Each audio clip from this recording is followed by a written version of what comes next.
for a way to get a sculpted and chiseled jawline, try using this gua sha followed by these exercises.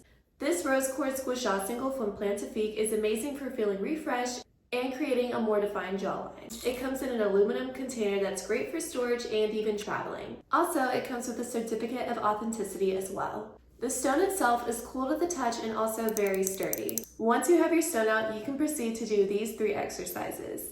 First, align 2 fingers along your face and start at the base of your jawline, moving up. And repeat on each side 5 to 8 times. This is going to help you get a more sculpted and lifted look.